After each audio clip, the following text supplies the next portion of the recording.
Dober dan, dobrodošli v knjigarni Celjske Mohorjeve.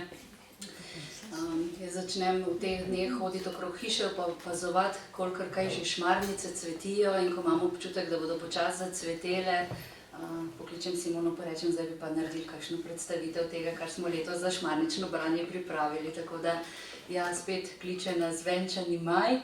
In v dneh, preden se vsi odpravimo ali pa odpravite na majske počitnice, ko bomo s prazničnim 1. majem začeli prebirati šmarnice, je prav, da povemo, kaj smo letos pripravili, izdali za Marijin mesec maj. Šmarnice seveda še vedno ostajajo ena najbolj priljubljenih ljudskih pobožnosti na Slovenskem, poimenovana torej tudi po teh majniških cveticah, šmarnicah, ampak razvoj je šel pa iz Marijinega meseca maja v Rimu. Tako da, draga Simona Gregorčič, tako kot vsako leto na takšni predstavitvi obudimo misel na to, kako je šmarnična pobožnost sploh nastala, odkot je prišla in kako se je pri nas na Slovenskem razvijala. Lepo prosim. Lepo pozdravljeni v imenu Slovenskega katehetskega urada, ki je vsako leto pooblaščen s strani Slovenske škofovske konference, da na razpisu izbere in pa potem skupaj s Celjsko Mohorjevo za branje pripravi šmarnično branje tako za otroke kot tudi za odrasle. Tanja je že rekla, šmarnice niso prvič, vsako leto so, ni bilo pa od nekdaj tako, čeprav verjamem, da se je že stoletja nazaj vsak vernik rad izročal Marijini priprošnji. Ampak potem je pa papež Pij VII. Leta 1815 prvič mesec maj poimenoval Marijin mesec in je želel spodbuditi prav pobožnost, čaščenje Božje Matere Marije.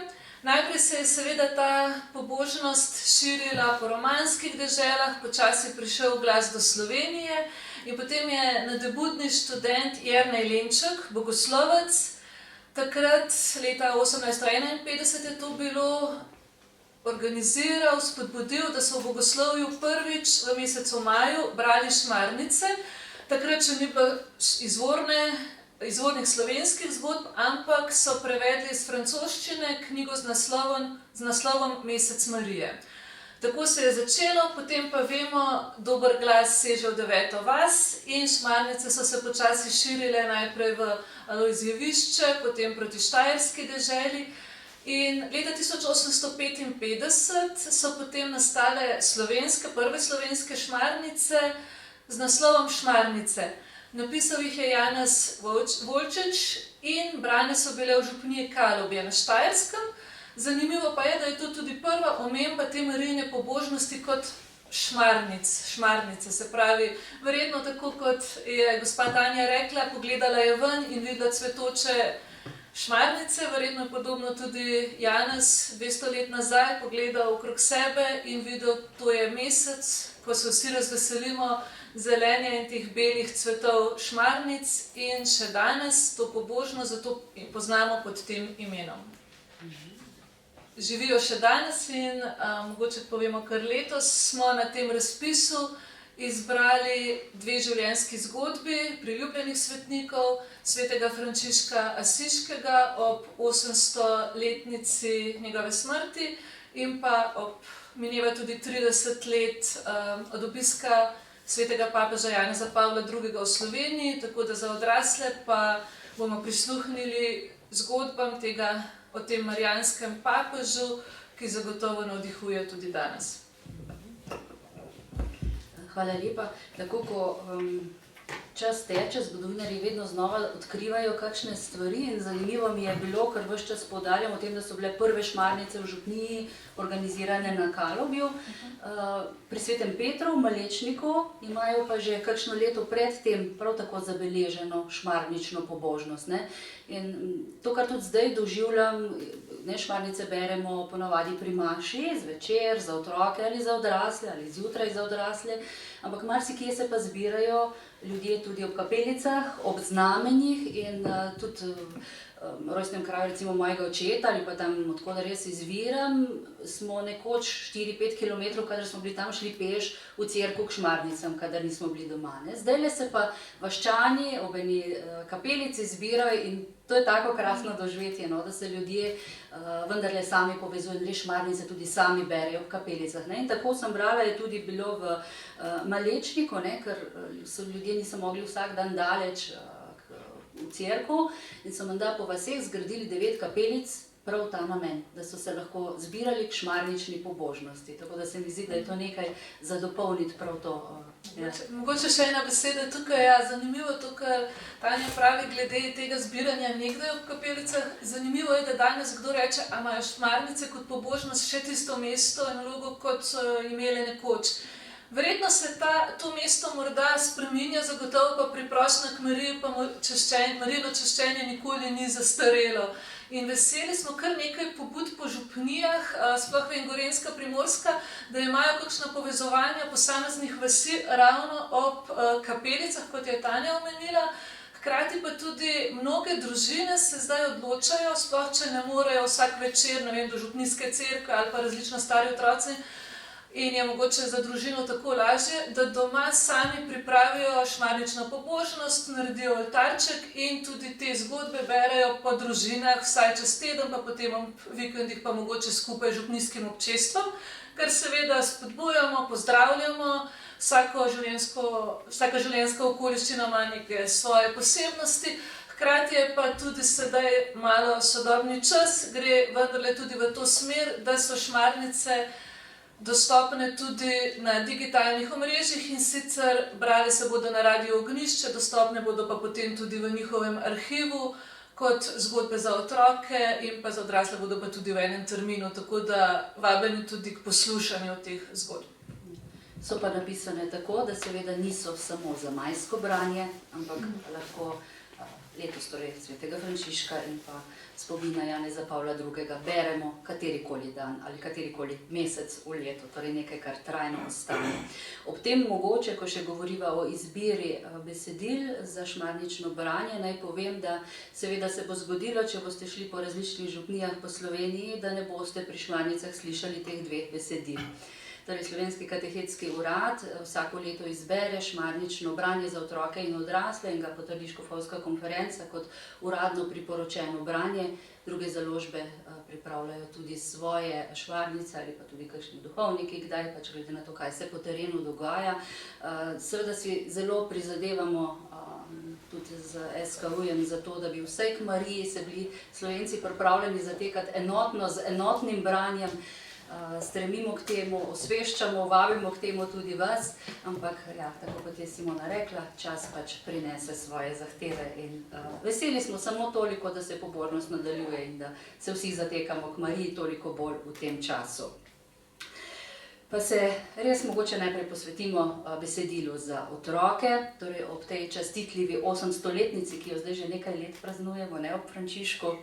Lani 800 let nastanka sončne pesmi, letos pa torej 800 let smrti svetega Frančiška. Tudi papež Leon XIV je to leto razglasil kot Frančiškovo leto in tudi pri Celjski Mohorjevi letos pripravljamo še en res velik projekt, torej zbrana besedila svetega Frančiška in Klare, Pontes Frančiškani oziroma Frančiškove in Klarine vire, ki bodo do vodu svetega Frančiška oziroma njegove smrti tudi izšli. Zato je več kot seveda primerno, da zgodbe o svetem Frančišku beremo tudi v letošnjih Šmarnicah. Duhovnik, magister Aco Jerant, je napisal knjigico Bogati ubožec iz Asizija. Ob tem, zdaj Simona, vedno, ko preberem ta naslov, se spomnim na sestro Magdo, ki reče, da moramo bogati ubožec pisati z veliko začetnico, ker je to sinonim za svetega Frančiška. Ampak tudi ime Aca Jeranta je v resnici Frančišek. Ne sicer, godovni zavetnik vaš sicer ni Frančišek Asiški, ampak je bil Frančišek. Karačolo, tako. Tudi gospod Jerant je pa kot pravzaprav mlad fant stopil v red manjših bratov minoritov, doštudiral teologijo in pred 30 leti postal duhovnik. Ja. Sem prav zabeležila vašo obletnico. Seveda je pa tudi pisatelj, kar nekaj knjig za otroke in mladino je že izpod njegovega peresa, pa motorist in kolesar, pa borivec borilnih veščin. Ampak danes bi raje kaj več slišali o vašem odnosu do svetega Frančiška, da nas preveč ne zanese vse to, kar bi nas mogoče tudi o vas še zanimalo. Kako ste vi kot mlad fant odkrili svetega Frančiška? Zakaj takrat ideja, da greste po njegovih poteh, da stopite k minoritom? A ste tudi vi kdaj sanjali, da boste slavni in uspešni, tako kot sveti Frančišek? Nikoli nisem sanjal, da bi bil uspešen pa popularen kot Frančišek, to je nedosegljivo. Kaj pa kot zmagovalec kakega motokrosa ali kaj takega? Ali pa pretepanje, kaj je. Ne, torej, sveti, moja življenjska izkušnja je, da me Bogata pelje vedno tja in pa po poteh, ki so za mene dobre. In tudi pri minoritih sem jaz končal ravno na ta način, pa zaradi tega, ker takrat, ko sem se jaz odločal, so župnijo, iz katere prihajam, župnijo Prežganje, upravljali minoriti in njih sem poznal, torej kam naj grem. Ampak danes, ko pomislim nazaj, je sveti Frančišek svetnik, ki je za mene osebno daleč najbolj fascinanten od vseh svetnikov, ki jih poznam. In tudi zato vedno znova, če se le da, obiščam mesto Asizi. Tudi v ponedeljek 27. aprila gremo na župnijsko romanje, tako da se zmer znova vračam. Tako da ja, jaz sem pri minoritih končal slučajno, bom rekel, čeprav slučaja ni, ampak bolj, ko sem spoznal svetega Frančiška, bolj mi je nekako prirastel k srcu. In danes, čeprav sem potem pozneje spoznal, da nisem tip za samostanski način življenja, ker sem preveč konfliktna oseba, je to še vedno svetnik, ki me izredno nagovarja. In nekje v srcu si globoko želim, da bi živel v njegovem stilu, evangelij, tako kot ga je on živel. Ampak si ne upam, ne morem, nisem dovolj močan, kakorkoli da že.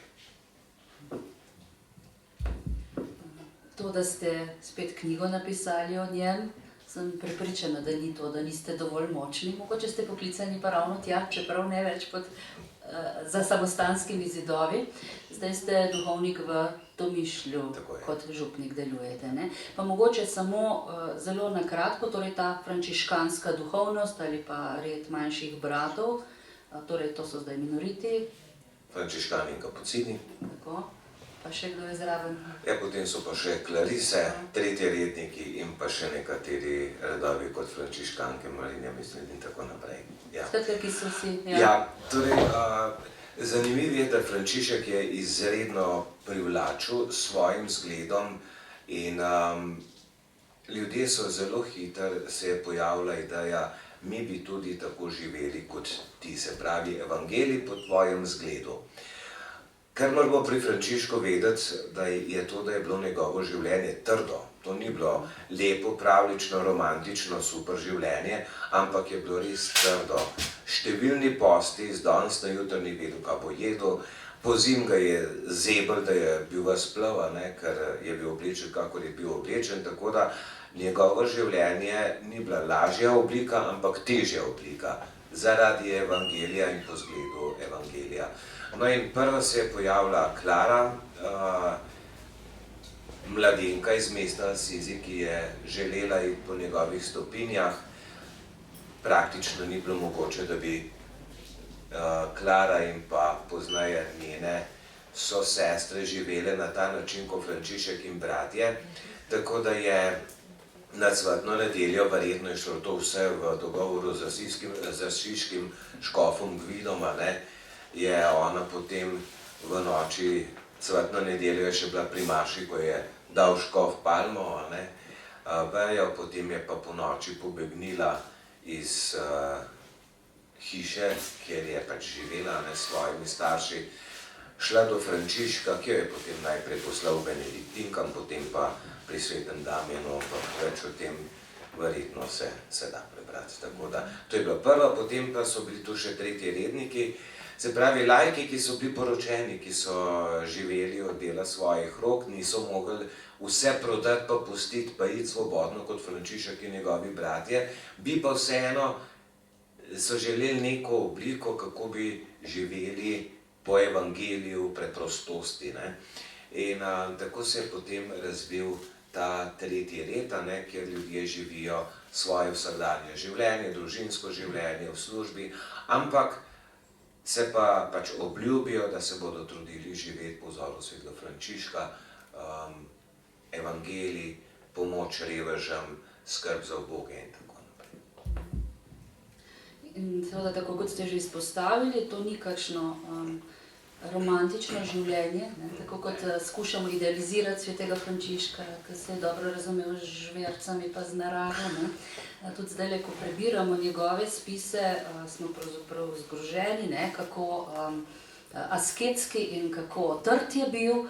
Tudi knjige so bile striktno prepovedano blago, še svetopismo je bil prevelik luksus, treba je živeti samo iz besede in tega, kar čutiš, da ti Bog pošilja na pot. Skratka, zanimivo duhovnost poznavamo, ampak skozi te zgodbe, ki so pa seveda prilagojene za otroke v pripovednem literarnem smislu, 31 zgodb, iz dneva v dan komaj čakamo nadaljevanje branja, napeto, zanimivo so predstavljene in pa seveda Frančiška spoznamo kot otroka. Tam se začne. V uvodni besedi nadškof monsignor Stanislav Zore izpostavi to, kar sem jaz vas na začetku vprašala. Kako je Frančišek živel s svojimi sanjami o slavi, bil je prepričan, da je rojen za velike reči, da ga bodo nekoč vsi občudovali.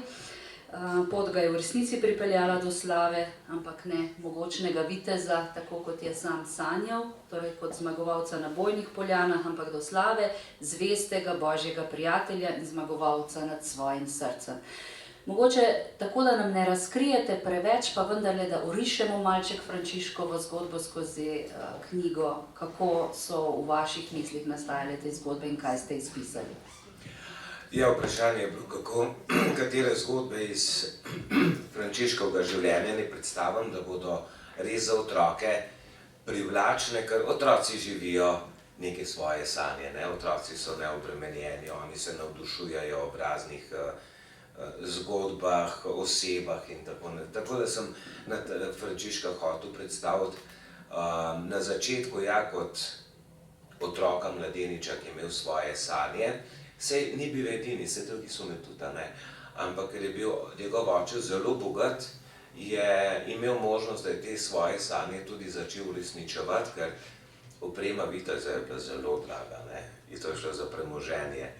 Ampak tukaj je potem pač posegel Bog, ki zmeraj znova posega tudi v naše življenje, in mu je v znamenitih sanjah rekel, kdo ti lahko da več, gospodar ali služabnik. V tem primeru je bil papež mišljen kot služabnik, ker je šel na vojno na strani papeža, ker papež je imel svojo vojsko in pa bil svoje vojne.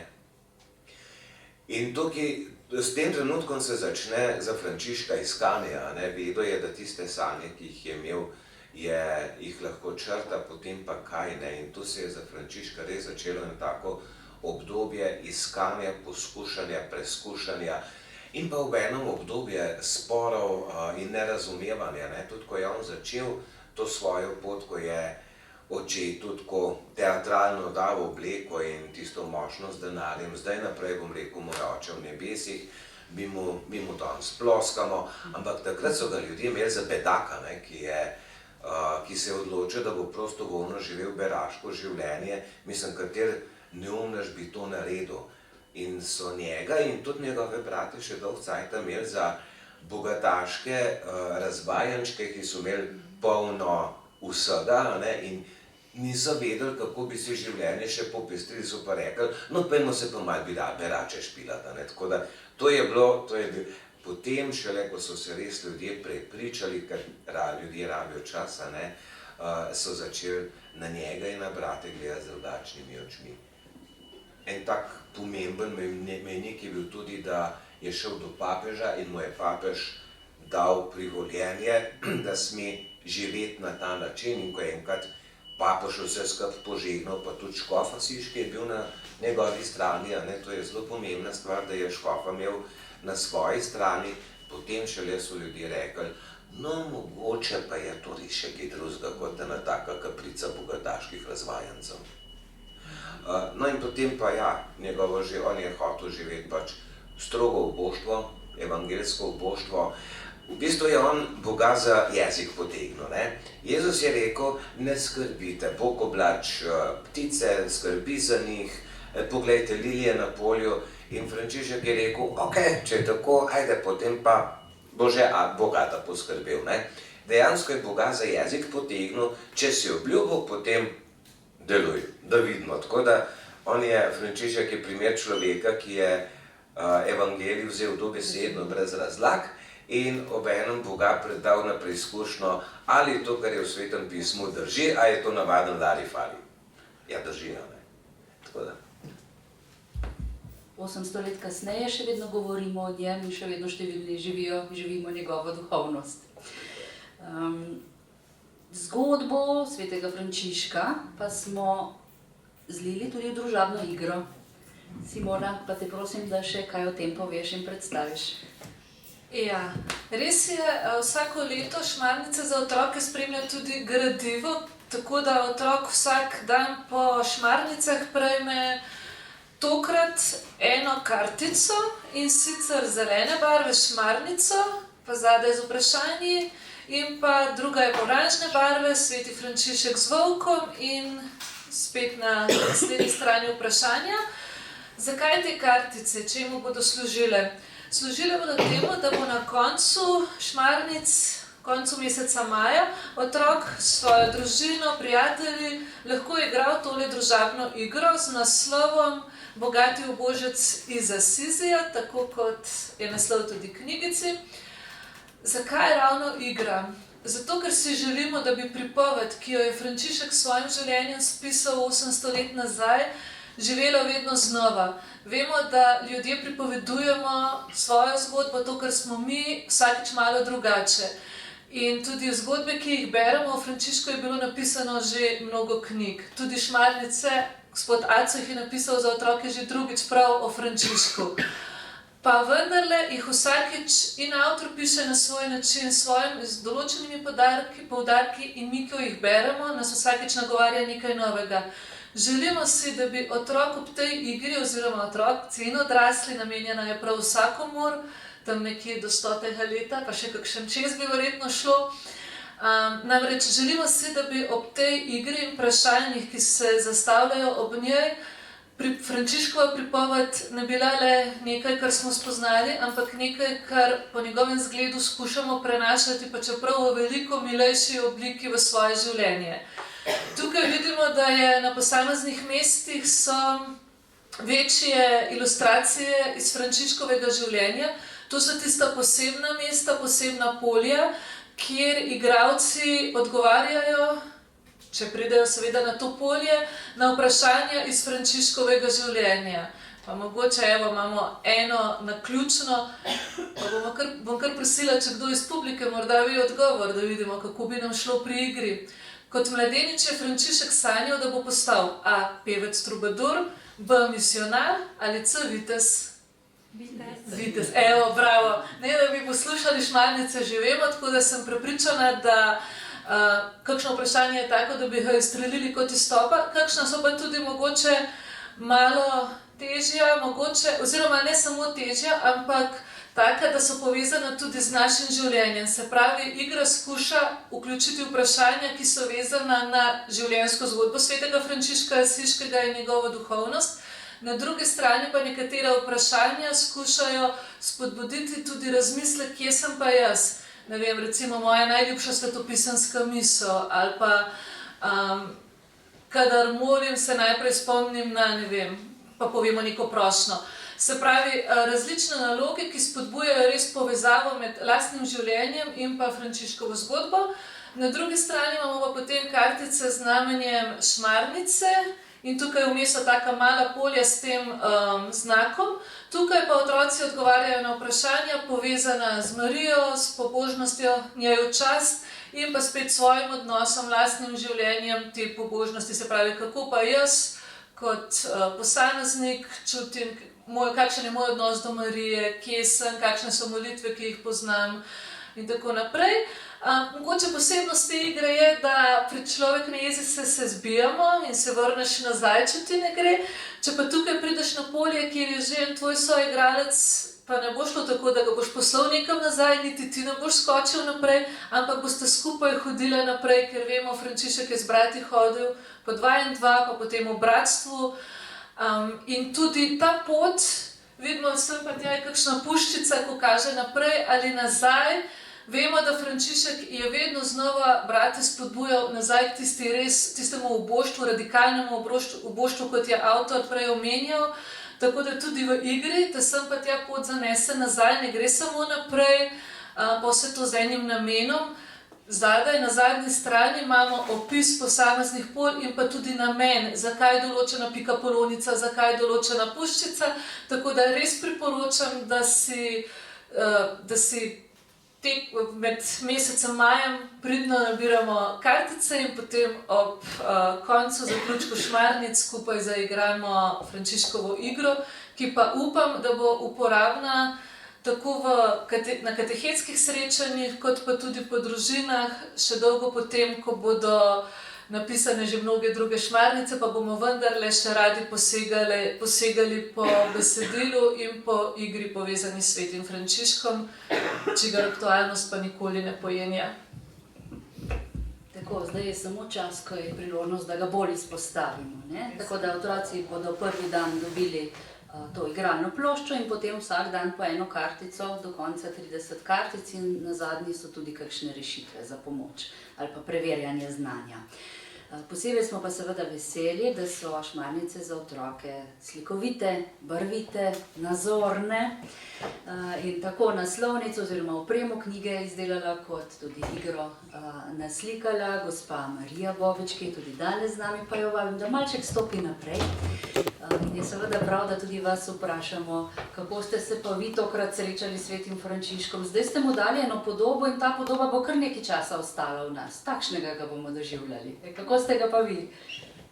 Ja, jaz sem nekaj že vedela o Frančišku, preden sem to prebrala, ampak prek branja sem pa res zelo poglobila to svoje znanje o njem, ko sem izvedela tudi kar nekaj novega. In mogoče to, kar se mi je najbolj vtisnilo, je bilo to, da je Frančišek res skozi svoje življenje, skozi iskal to božje veselje, pa lepoto, pa to ljubezen je pač prav zares živeti. In tudi to se je preneslo v njegovo ljubezen do živali, pa do narave. In mislim, da je vse to zelo probuje čim bolj tako živeti lepo božje življenje, res živeti evangelij. In to sem tudi probala v ilustracijah čim bolj zajeti. Čim bolj sem probala narediti, da so take svetle, prijazne. Te barve, ki sem jih izbrala, so čim bolj take žive pa prijetne, da čim bolj poudarjajo v bistvu lepoto narave pa božjega stvarstva. Tudi na ilustracijah sem vključila veliko živali, ker je imel zelo posebno povezavo z njimi. Tudi veliko ptic, ki so ga še posebej nagovorile in jim je tudi pridigal. Potem na naslovnici je ta prizor, ko je spreobrnil volka iz Gubija. In vidimo tukaj volka, ki sem ga probala narediti v bistvu prijaznega, zato ker je to trenutek, ko se je spreobrnil, še vseeno ima pa te kremplje pa ostre zobe, ki nakazujejo nekako na to, da je bil tak grozen, ampak se je zdaj spreobrnil. Potem pa na igri je pa ta glavna ilustracija, je bila v bistvu tema Frančiškova pesem Hvalnica stvarstvu. Torej, na ilustraciji so elementi, ki se pojavijo v tej pesmi, se pravi luna pa sonce, pa veter, ogenj, voda pa zemlja. Potem pa igra se pa začne v Asiziju, kjer je tudi začel Frančišek. Potem pa je gor še polno mehkih živalic, ki tudi popestrijo in pokažejo na lepoto stvarstva. Potem pa prizori teh posebnih pol so pa iz Frančiškovega življenja in sem probala čim bolj nazorno upodobiti, da se že iz ilustracije vidi, o čem je. Tako da, ja. Krasno, lepa hvala.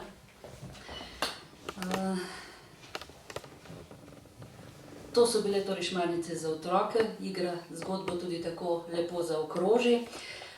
Za odrasle bralce pa smo se letos prav tako, kot že rečeno, obrnili na še eno obletnico, ki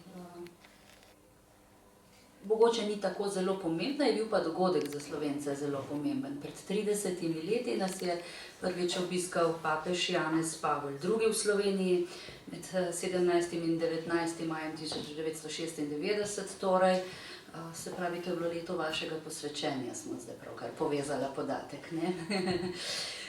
In ko je pri nas praznoval svoj 76. rojstni dan in potem se je vrnil še septembra 1999, ko je blaženega Antona Martina Slomška razglasil za blaženega.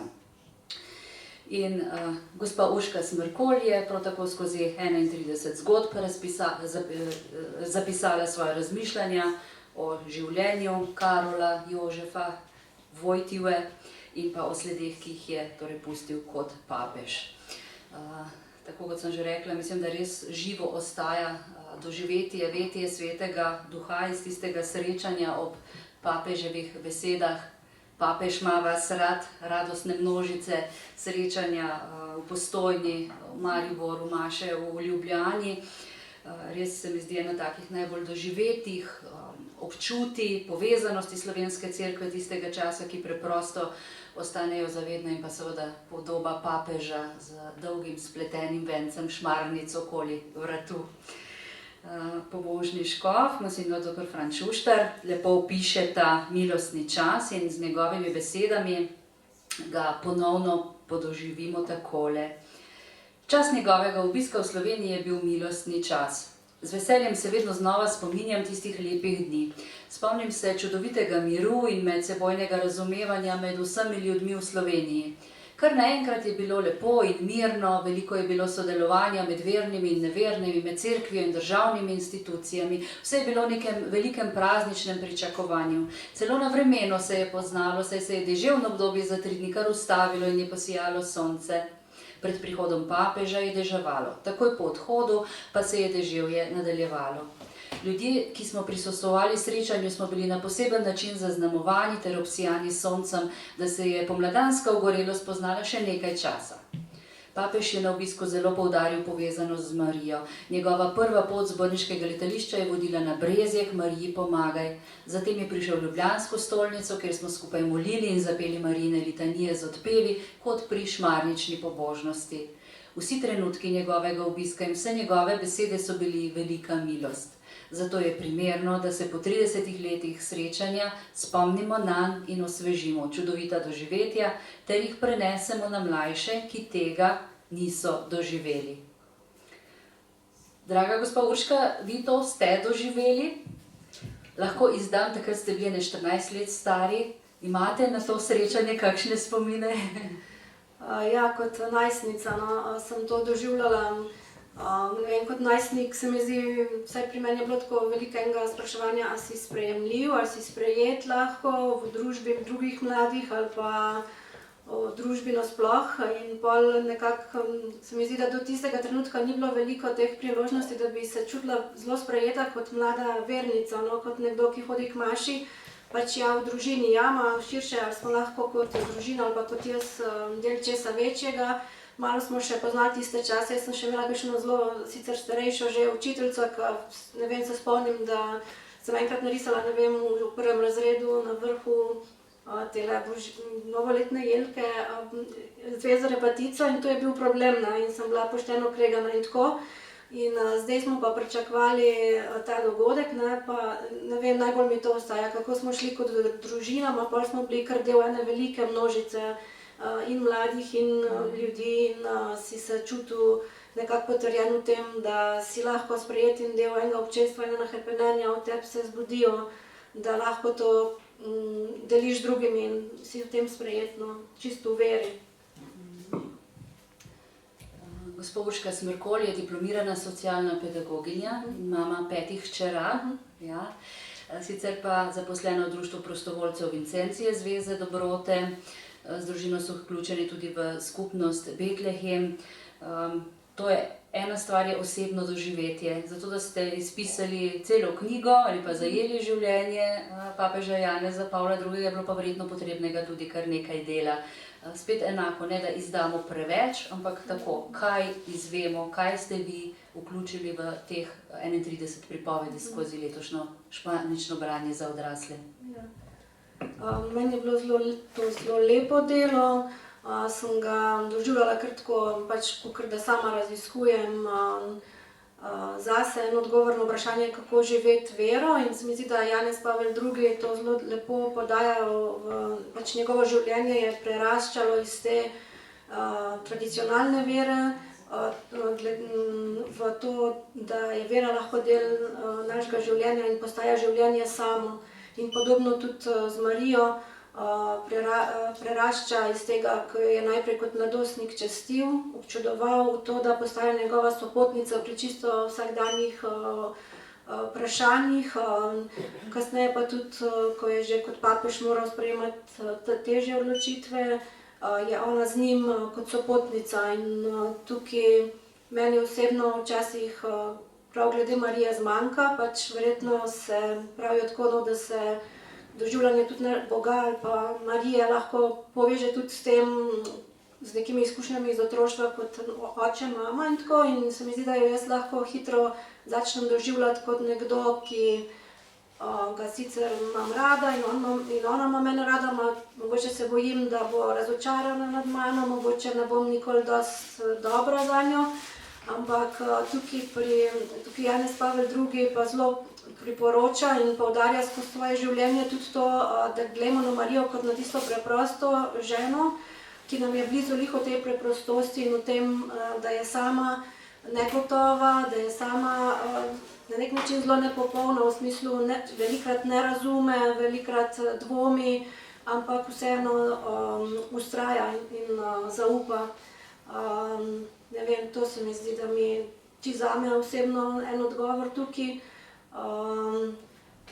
Če ne pa tudi velikega poguma, on je bil v resnici zelo pogumen, on je odgovarjal na ena vprašanja, ki so bila takrat zelo aktualna in so še vedno zelo aktualna, kot je recimo tudi ta odnos do telesnosti, do spolnosti, do kontracepcije, do politike in tako, pač vse skozi vero, no, in na zelo pogumen način je to počel, ni se ustrašil in nam kot tak ostaja, pač meni ostaja to kot nekega očeta, enega poguma, ene bližine z nami, z verniki, pri enih vprašanjih, ki so nam tlo vsakdanja in je zraven in nas razume in odgovarja, ne ostane brez besed ali tako.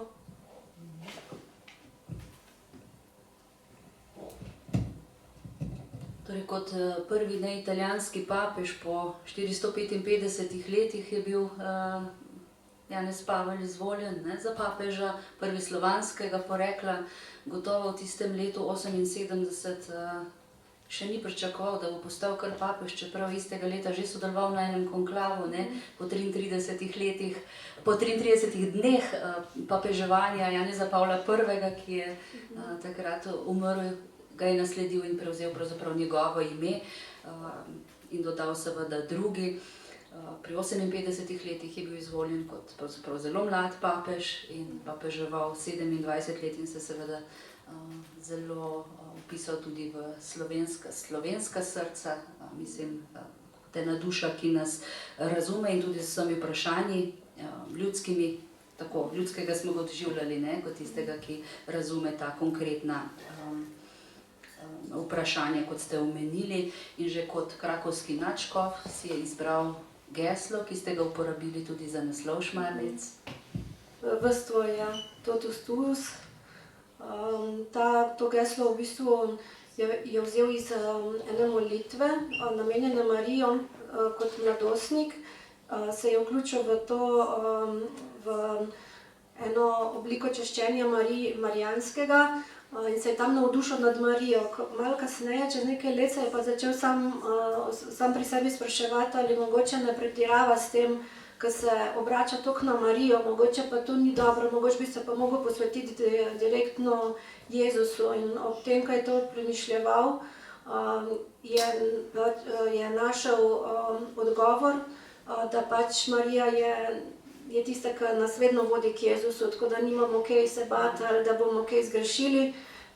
In od takrat mu je bila še bližja in se je potem izročil tudi v njegovem grbu. Je njena kratica črka M in tako da ni dvoma, da se to nanaša na Marijo, no, to geslo. Ampak kot takšnega, kot marijanskega papeža smo ga upodobili tudi na naslovnici, oziroma ga je upodobila gospa Neža Šivec, ki jo prav tako zdajle vabim k besedi. Kaj ste naslikali, kako ste ga doživeli? Vi ste takrat že obstajali, ampak spominov pa nimate. Ja, mene je mami nosila takrat na tistem obisku. Čez en mesec sem se pa rodila. Me je pa prebiranje šmarnic spomnilo tudi na moje otroštvo, ko sem kot punčka večkrat vzela iz predala kaseto s posnetkom tega obiska papeževega. In meni je zanimivo, da me je že kot otroka, čeprav ga nisem nikoli v živo videla ali kakorkoli prek ekrana, neverjetno nagovarjala ta njegova očetovska drža. Sem ga čutila kot enega očka, tudi svojega. No, in v bistvu sem tudi to želela v naslovnici nekako izpostaviti. Saj kot je tudi Urška prej rekla, ta njegova očetovska drža se tudi v besedilu izraža, no. In to je bil prvi poudarek, no, ker se mi zdi, da je bil hkrati tak nežen, krhek, po drugi strani pa neverjetno močen in možat. V bistvu je bil en pravi moški, no. In se mi zdi, da ta podoba, kjer se naslanja na križ, ko sem iskala pač, kako bi zdaj to vizualno predstavila to očetovstvo, a ne, brez otrok recimo spodaj pa tako. Se mi zdi, da s tem križem, s tem opiranjem na križ in ta njegov plašč, ki se v tisti fotografiji iztegne, se mi zdi, kakor da on je na nek način bil pod Marijinim plaščem v njenem zavetju, da je bil te svoje boje, mi smo pa pod njegovim. No to. In pač eden od ciljev je bil seveda tudi nagovoriti ta naš kolektiven spomin na njega, ker se mi zdi, da ga imamo vsi Slovenci, verni, neverni, se mi zdi, da nas je vse nagovoril in povezal na nek način. No. Tako da to. Krasno, lepa hvala. Ker nas že ura malce kliče, bomo strnili današnje srečanje, seveda vas pa povabim, da še ostanemo, pa podelimo kakšno spomin na tisti čas pred 30 leti. Pa bi mogoče zaključila vseeno najprej z besedami torej papeža Janeza Pavla II., ki se skozi celotno branje, seveda tudi kot marijanski papež, smo rekli, se je zapisal spomin, obrača na Marijo in tudi nekaj njegovih misli smo za na zadnji stran knjige izbrali, kajti pravi, ozrite se na Marijo. Ona je čudovit zgled poguma in upanja, ki ga ima, kdor veruje v Božjo besedo in jo sprejme v svoje življenje. Kakor Marija, tudi vi zaupajte v Gospoda. Če se boste uprli nanj, ne boste razočarani. Ne imenuje se brez razloga kraljica nebes in zemlje. Njeno kraljevanje je služenje, njeno služenje je kraljevanje. Torej tisti lep del in tisti težek del, tako kot smo ga spoznavali tudi pri Frančišku in nadškof Zore, nas v spremni besedi kliče in opominja, tako kot kličemo drug drugemu v letošnjih šmarnicah. Aha. Ko boste letos skupaj s svetim Frančiškom hodili skozi mesec maj, naj tudi v vas vsak dan bolj raste pripravljenost sprejeti to, kar Bog hoče. Tako boste tudi vi vse bolj jasno videli, da vam je Bog povsod okoli vas podaril ljudi in stvari, ki vam prinašajo veselje in po katerih lahko Bogu dajete hvalo in zahvalo, kakor ga je hvalil in se mu zahvaljeval sveti Frančišek. Najvišji, vsemogočni, dobri Bog, tebi hvala, slava in čast in vas blagoslov. Naj torej šmarnice veselo cvetijo, dehtijo, nas vabijo k zbiranju k Mariji, naj bodo vsem blagoslov tudi po letošnjem šmarničnem branju. Lepa hvala, spoštovani gostje.